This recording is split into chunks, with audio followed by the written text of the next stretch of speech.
Hey, Bark Trash here. I was looking on my YouTube account. It's been 6 months since I uploaded a Transformer review. And, well, I bought something today that I believe it would be a great disservice if I did not tell y'all about. I'm sure y'all know this figure right here. This is the Jazz from the, what is it, Fall of Cybertron. And I haven't reviewed it. I just never did. I like the figure. It just didn't. I've been lazy. But anyway. This right here is Sideswipe from the same line. Now, you can see it comes with an enormous weapon, but you look at these, and you're like, yeah, so why are you making a video of the two of these together? Because they're the same mold. They have the exact same transformation, same everything. But I'm going to show you the pieces that haven't been remolded on this. This door panel right here, this fender right here, and the wheels. That is the only parts, you know, of the robot shares some more parts besides that. But of the body, that is it. That is the only parts shared. And I mean, I've been a Transformers collector for years. And I can remember when, if it got a new head, that was like, wow, they got a new head on it when they repainted it. Because, you know, they didn't do that in Energon or Armada and Generation 1, Generation 2. I don't remember there being that many recolors in Beast Wars for them to have done head swaps. Of course, I don't know, that was a little... I really didn't start collecting again heavy until Energon. But at any rate, I mean, that amount of remolding on a, you know, that's just impressive to me. I'm just going to go ahead and show the transformation on Jazz, since I believe that, wait, I'm wearing a light colored shirt. I'm just going to go ahead and show the transformation on Sideswipe, since it'll probably show up better on my shirt. Pretty much what you're going to do on this, you're just going to take and wiggle this until some little pegs come unpegged right here on both sides. Then the whole shebang will just rotate around like this, and the part that clips it together is way back here. There's not a lot of mechanical advantage for it to hold it in place, but luckily whenever you get the arms unpegged and they fall off, all the turning motion from posing them is way back here. So it's not that bad. It's not like the ball joint was way here away from the peg. It does do a decent job of holding itself in place. You know, unless I just knock the whole arm off. Okay, so I'm going to rotate this around.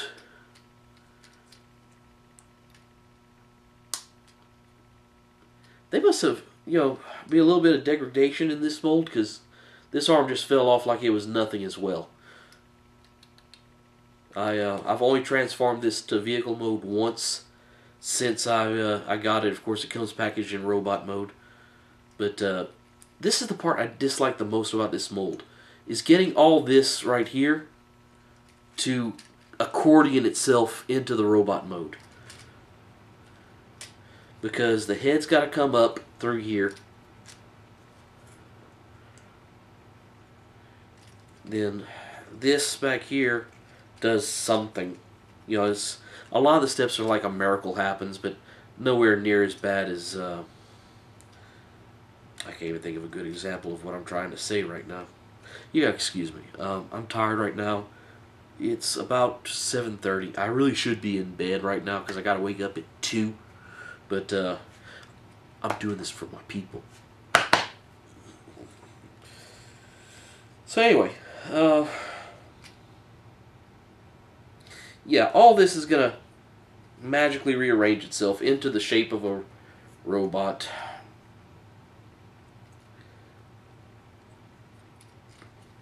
And please just be patient with me, because, like I said, I haven't messed with Jazz in, well, whenever I got him, I transformed him, and that's pretty much been it for him. Oh, that's what it is. They've got this weird little section right here. You see in focus people, that little notch right there.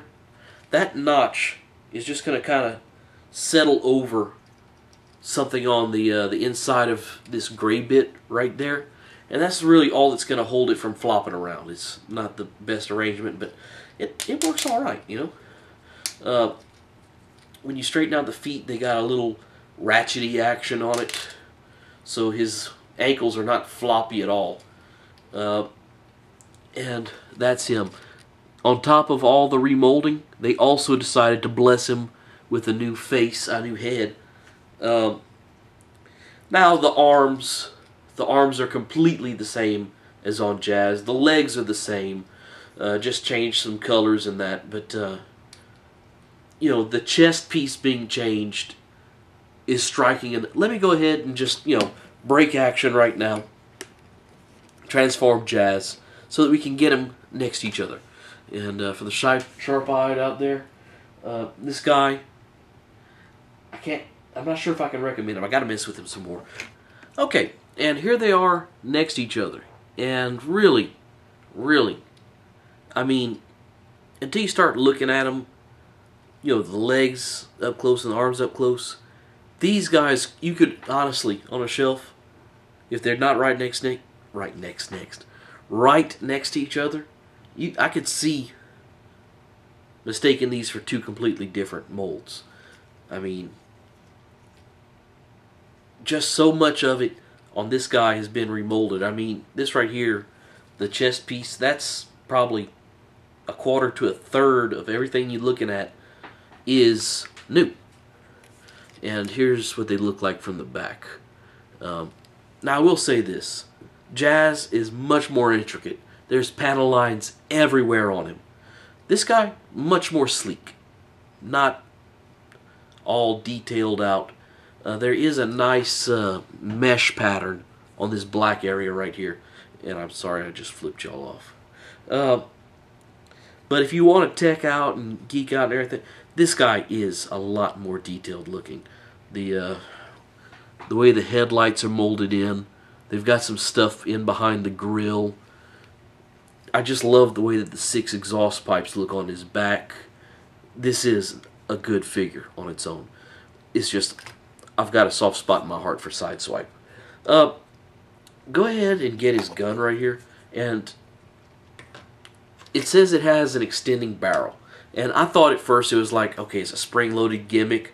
No, it's not a spring-loaded gimmick. All it is the barrel pushes in and pulls out. That's it. And really, I can't see ever displaying it like this because this just looks better. You can put it in his hand like that, and it's quite a bit too tall for him. It's heavy enough that the ball joint in his shoulder won't hold it up. But if you take and put it in his elbow, it shifts everything back, the center of gravity far enough back that he can actually hold it up, and it looks like just a wrist-mounted cannon, which is cool, you know. I mean, who's going to argue with that? But, lost my train of thought. Yeah. So basically, this is the kind of behavior that we need to reward Hasbro for. They put effort into this compared to, you know, how many same exact remolds have we had over the years. And this entire, not War for Cybertron, they might as well just call it the War for and Fall of Cybertron line, because that's pretty much all that's coming out in the Generations line. Has been, all the remolds for it have been very, very satisfying to me. Like this guy right here, Air Raid. I mean, there's a ton of new stuff on this guy. Not nearly to the same level as him, but it doesn't feel, you know, you still get the same transformation, but it doesn't feel like you're just buying the same thing again with different colors. They're putting new accessories. They're putting, you know, really good. Like, the only figure that I've got that's a repaint, I mean, recolor, the Ultra Magnus came with that big new sword, but the only thing they changed on the robot is the head. But with the coolness factor of the sword, I can forgive that. Basically, repaints that don't suck. Whoever thought it? Well, listen, I'm going to go ahead and get to bed. Y'all have a wonderful day, night, whatever it is, morning, when you watch this. Y'all have a good one of whatever it is. Later.